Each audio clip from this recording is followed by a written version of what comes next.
आज हम बात कर रहे हैं जवेदान कॉर्पोरेशन लिमिटेड यानी JCL की। ये सिर्फ एक स्टॉक मार्केट का नाम नहीं बल्कि कराची के शहरी मंजरनामे पर काफी असर डाल रही है। जी हाँ।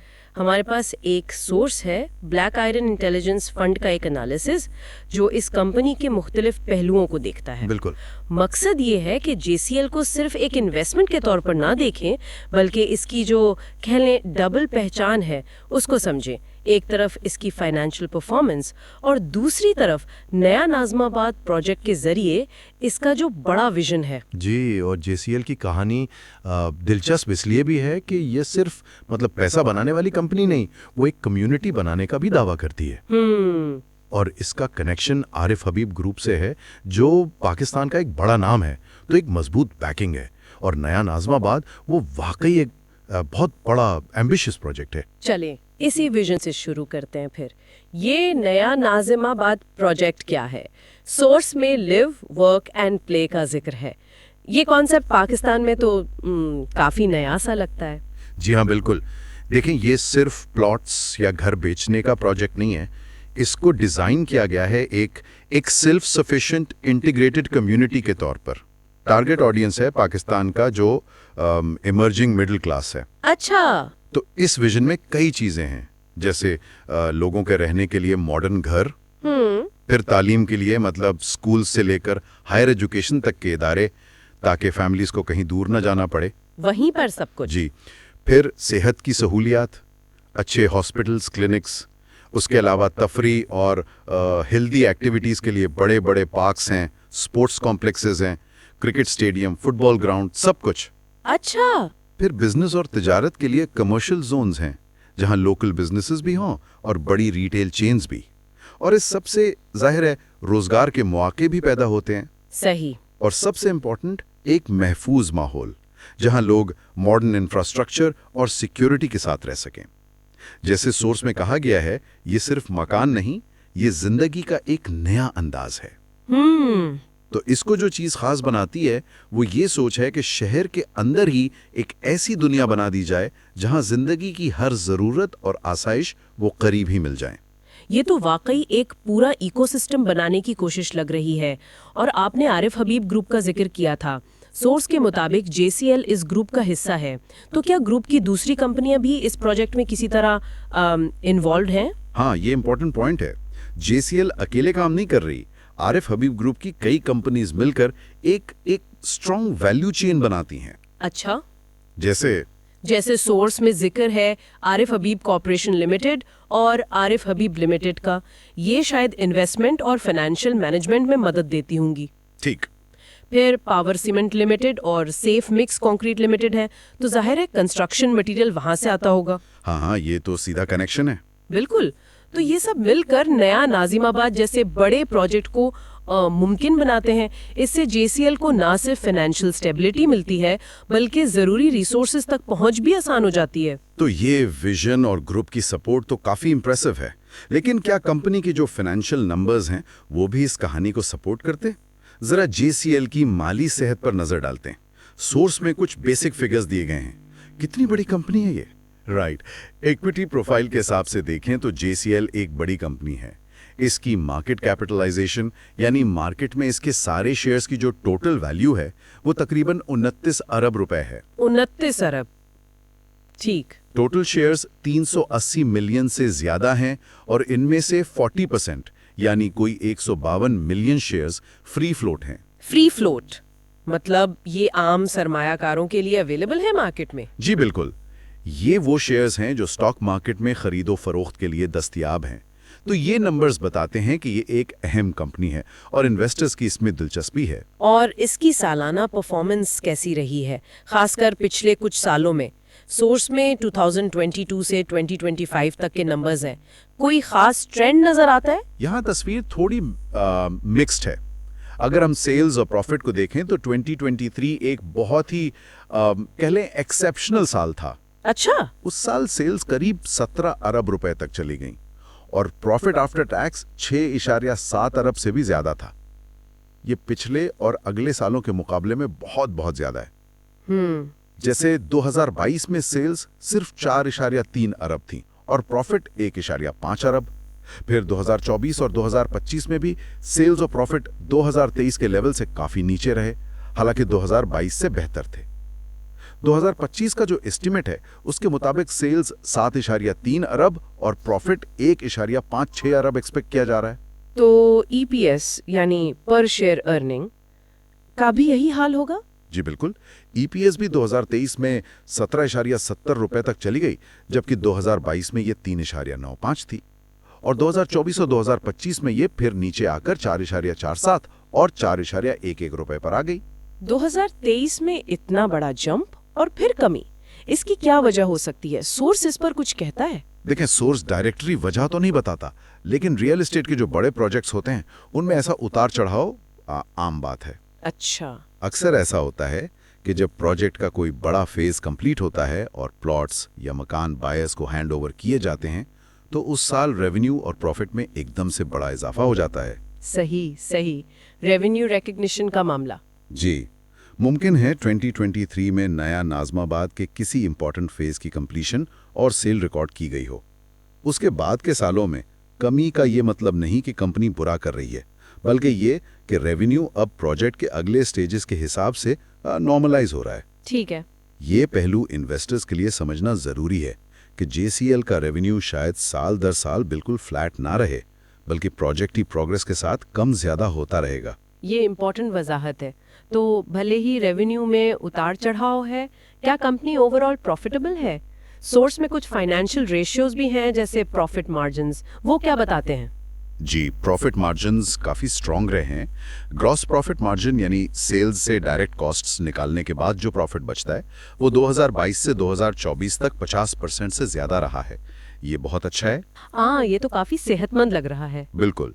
2025 में ये कम होकर 21% पर आया, जो शायद सेल्स की टाइप या बढ़ते हुए कॉस्ट्स की वजह से हो।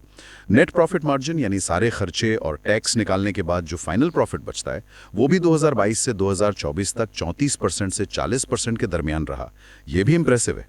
तो 2025 में ये भी कम हुआ 21% पर? जी, लेकिन 21% भी एक आमतौर पर हेल्दी मार्जिन समझा जाता है। तो बुनियादी तौर पर कंपनी मुनाफा कमाने में कामयाब रही है। लेकिन फिर ये जो ईपीएस ग्रोथ के नंबर्स हैं, यानी हर शेयर पर अर्निंग में इजाफे की शरह, ये बहुत ड्रामेटिक लगते हैं। 2022 और 2023 में 300% से ज्यादा का इजाफा, और फिर 2024 और 2025 में नेगेटिव ग्रोथ। इसका क्या मतलब है सरमायाकारों के लिए? यह असल में वही 2023 वाली कहानी को रिफ्लेक्ट कर रहा है। देखें, जब आपकी अर्निंग एक साल में इतनी ज्यादा बढ़ जाए तो अगले साल उस ग्रोथ रेट को मेंटेन करना तकरीबन नामुमकिन होता है। हाँ, बेस इफेक्ट जिसे कहते हैं। एग्जैक्टली। इसीलिए 2024 में ईपीएस ग्रोथ -75% और 2025 में -8% दिख रही है। ये पिछले साल के मुकाबले में कमी को जाहिर करता है, ना कि कंपनी के लॉस में जाने को। ठीक, समझ गई। सोर्स में एक और रेशो का भी जिक्र है, पीजी रेशो। ये कंपनी की प्राइस पी रेशो को उसकी expected earning growth EPS growth से कंपेयर करता है। आमतौर पर 1 से कम पीजी को अच्छा समझा जाता है।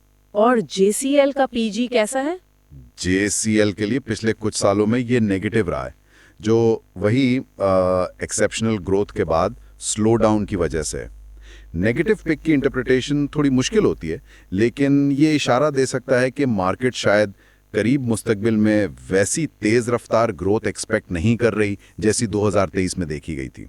ठीक है, तो फाइनेंशियल तस्वीर ये है कि कंपनी प्रॉफिटेबल है, लेकिन अर्निंग्स में प्रोजेक्ट के स्टेजेस के साथ उतार चढ़ाव आता है।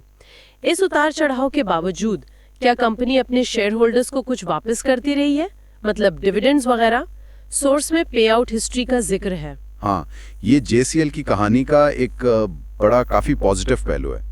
फाइनेंशियल परफॉर्मेंस में उतार चढ़ाव के बावजूद कंपनी ने खास तौर पर पिछले कुछ सालों में अपने शेयर होल्डर्स को मुनाफा देने में मुस्तकिल मिजाजी दिखाई है। अच्छा। 2022 से 2025 तक हर साल कंपनी ने डिविडेंड का ऐलान किया है, जो 40% से 60% तक रहा है। ये कैश डिविडेंड होता है। हर साल? ये तो काफी कंसिस्टेंट है। जी, और इससे पहले भी कंपनी ने डिविडेंड्स दिए हैं और साथ में बोनस शेयर्स भी इशू किए हैं। जैसे 2021 में 20% बोनस दिया, बोनस शेयर्स तो मौजूदा शेयर होल्डर्स को मुफ्त में एडिशनल शेयर्स मिलते हैं। हाँ, माजी में कंपनी ने राइट शेयर्स भी इशू किए हैं, जिससे शेयर होल्डर्स को डिस्काउंट पर मजीद शेयर्स खरीदने का मौका मिलता है। तो ये हिस्ट्री बताती है कि कंपनी की मैनेजमेंट शेयर होल्डर्स को वैल्यू लौटाने पर यकीन रखती है। ये इन्वेस्टर्स के लिए एक अच्छी अलामत है। ये वाकई हौसला अफजा है। तो एक तरफ नया नाजिमाबाद का बड़ा प्रोजेक्ट, स्ट्रॉन्ग ग्रुप की बैकिंग, प्रॉफिटेबल बिजनेस, भले ही उतार चढ़ाव के साथ, और कंसिस्टेंट डिविडेंड पे आउट्स। अब देखते हैं कि स्टॉक मार्केट ने इस सब पर कैसा रिएक्ट किया है। सोर्स में टेक्निकल चार्ट का एनालिसिस भी शामिल है। क्या वो हमें कुछ बताता है? जी, सोर्स में 2013 से 2025 तक के मंथली कैंडलस्टिक चार्ट का जायजा लिया गया है। ये चार्ट स्टॉक की प्राइस की लंबी कहानी बताता है। टेक्निकल एनालिस्ट इन चार्ट्स को देखकर ट्रेंड्स और फ्यूचर पॉसिबल डायरेक्शन का अंदाजा लगाने की कोशिश करते हैं। जीसीएल के चार्ट में 3 वाज़ेह मराहिल नजर आते हैं। पहला 2013 से 2020 तक, जिसे एक्यूमुलेशन फेज कह सकते हैं। एक्यूमुलेशन मतलब जमा करने का दौर। जी, इस दौरान प्राइस ज्यादातर 10 से 25 रुपए के दरमियान रही। ये वो वक्त था जब शायद smart investors Aahista Aahista shares जमा कर रहे थे। सही। दूसरा 2020 से 2022 तक एक बड़ा ब्रेकआउट नजर आया। प्राइस तेजी से बढ़ी और 60 रुपए से भी ऊपर चली गई। इसकी वजूहात में शायद नया नाज़िमाबाद प्रोजेक्ट में नुमाया पेशरफ्त और डिविडेंड पेआउट्स का दोबारा शुरू होना शामिल हो सकता है। अच्छा। और तीसरा मरहला 2023 से अब तक नई बुलंदियां और हेल्दी करेक्शन का है। प्राइस 2023 में 89 रुपीस तक की तारीखी बुलंदी तक पहुंची, लेकिन उसके बाद कुछ नीचे आई है। सोर्स लिखे जाने के वक्त प्राइस तकरीबन 76 रुपए थी। तो प्राइस अपनी हाईएस्ट लेवल से कुछ नीचे आई है। क्या ये तशवीश की बात है? जरूरी नहीं। टेक्निकल एनालिसिस के मुताबिक ये एक हेल्दी करेक्शन हो सकती है। जब प्राइस बहुत तेजी से बढ़ती है तो उसके बाद अक्सर थोड़ी कमी आती है, जिसे कंसोलिडेशन कहते हैं। ठीक। बात यह है कि लंबा ट्रेंड अभी भी पॉजिटिव यानी बुलिश नजर आता है। प्राइस अभी भी उन लेवल से बहुत ऊपर है जहां ये कई सालों तक रही थी। सोर्स में MACD इंडिकेटर का भी जिक्र है। MACD ये क्या चीज है और ये क्या बता रहा है? MACD moving average convergence divergence एक पॉपुलर टेक्निकल इंडिकेटर है। आसान लफ्जों में ये 2 अलग मूविंग एवरेजेस के दरमियान रिलेशन को देखता है ताकि ट्रेंड की डायरेक्शन और रफ्तार का अंदाजा लगाया जा सके। ओके। जब MACD लाइन उसकी सिग्नल लाइन से ऊपर जाती है और हिस्टोग्राम जो उन दोनों लाइंस का फर्क दिखाता है पॉजिटिव होता है, तो उसे बुलिश क्रॉसओवर कहते हैं। सोर्स के मुताबिक JCL के चार्ट पर यह सिचुएशन नजर आ रही है। तो इसका मतलब टेक्निकल तौर पर यह एक पॉजिटिव इशारा समझा जाता है और करीब मुस्तकबिल में प्राइस में मुमकिना बेहतरी या इजाफे की तरफ इशारा करता है। ठीक है। तो टेक्निकल पिक्चर भी लॉन्ग टर्म में पॉजिटिव लग रही है, अगरचे हाल ही में कुछ कमी भी आई है। अब अगर हम इन तमाम पहलुओं को इकट्ठा करें, कंपनी का विजन, ग्रुप की सपोर्ट, फाइनेंशियल परफॉर्मेंस, पॉजिटिव मगर उतार चढ़ाव के साथ, डिविडेंड वापसी और टेक्निकल चार्ट, तो ओवरऑल क्या नतीजा निकलता है? इस सब का क्या मतलब है? खुलासा यह है कि JCL एक मल्टी डिमेंशनल कंपनी है। यह सिर्फ एक रियल एस्टेट डेवलपर नहीं है। इसकी ताकत इसके नया नाज़िमाबाद जैसे बड़े टैंजिबल प्रोजेक्ट में है, जिसके ना सिर्फ इकोनॉमिक बल्कि गहरे सोशल असरात भी हो सकते हैं। इसे आरिफ हबीब जैसे बड़े ग्रुप की बैकिंग हासिल है, जो इसे स्टेबिलिटी और रिसोर्सेज देता है। फाइनेंशियली अगरचे अर्निंग्स में उतार चढ़ाव है, जो ऐसे प्रोजेक्ट्स की नेचर है, कंपनी प्रॉफिटेबल रही है और शेयर होल्डर्स को रिटर्न देने में भी कंसिस्टेंट है। और technically long term trend positive है, भले ही शॉर्ट टर्म में कुछ करेक्शन आए हैं। सही। ब्लैक आयरन इंटेलिजेंस फंड का एनालिसिस भी इसी नतीजे पर पहुंचता है। वो कहते हैं कि JLCL मजबूत बुनियादी उसूलों, दूरअंदेश क़यादत और हकीकी दुनिया पर असरात वाली कंपनी है। अच्छा। उनके मुताबिक JLCL में सरमायाकारी सिर्फ शेयर्स खरीदना नहीं, बल्कि पायदार शहरी तरक्की में सरमायाकारी है। ये वही डबल आइडेंटिटी वाली बात है जिससे हमने शुरू किया था, फाइनेंशियल वैल्यू और सोशल वैल्यू। तो उनका मशवरा क्या है फिर सरमायाकारों के लिए? बल्कि कंपनी की कोर वैल्यू, उसके प्रोजेक्ट के पोटेंशियल और वक्त के साथ वैल्यू क्रिएट करने की सलाहियत को देखते हैं। उनके लिए JCL को अपनी वॉच लिस्ट में रखना चाहिए, यानी इस पर नजर रखनी चाहिए। ये वाकई एक दिलचस्प जायजा रहा। जेसीएल शहरी तरक्की, कम्युनिटी बिल्डिंग और फाइनेंशियल परफॉर्मेंस का एक यूनिक सा मिक्सचर पेश करती नजर आ रही है। ये उन कंपनीज से काफी अलग है जो शायद सिर्फ प्रॉफिट के नंबर्स पर चलती हैं। बिल्कुल। और इस जायजे के इख्तिताम पर एक सवाल जहन में आता है जो डायरेक्टली सोर्स से ही जुड़ा है और जिस पर मजीद सोचा जा सकता है। जी। नया नाजिमाबाद का जो ये live work and play model है, ये सिर्फ लोगों को घर और सहूलियात देने से आगे बढ़कर लॉन्ग टर्म में क्या सोशल तब्दीलियां ला सकता है? मिसाल के तौर पर, क्या ये मुख्तलिफ बैकग्राउंड्स के लोगों को इकट्ठा करके कम्युनिटी हार्मनी को बेहतर बना सकता है? क्या वहां दी गई सहूलियात वाकई एक हेल्दी लाइफस्टाइल को प्रमोट कर पाएंगी? और क्या ये लोकल इकोनॉमी को इस तरह स्टिमुलेट कर सकता है जिससे पूरे इलाके को फायदा हो? अगर ऐसा होता है तो ये सोशल वैल्यू मुस्तकबिल में कंपनी के फाइनेंशियल वैल्यू को भी उन तरीकों से बढ़ा सकती है जो शायद आज के फाइनेंशियल स्टेटमेंट्स में नजर नहीं आते। ये वाकई एक गहरा सवाल है और जेसीएल की कदर को सिर्फ फाइनेंशियल मैट्रिक्स से आगे देखने की दावत देता है। और इसी गौर करतब नुक्ते के साथ हम अपने सुनने वालों को याद दिलाना चाहेंगे कि ये गुफ्तगू और पेश करदा मालूमात सिर्फ मालूमाती मकासद के लिए हैं। हमेशा एक मुस्तनिद और लाइसेंस याफ्ता माली मुशीर से जरूर राब्ता करें।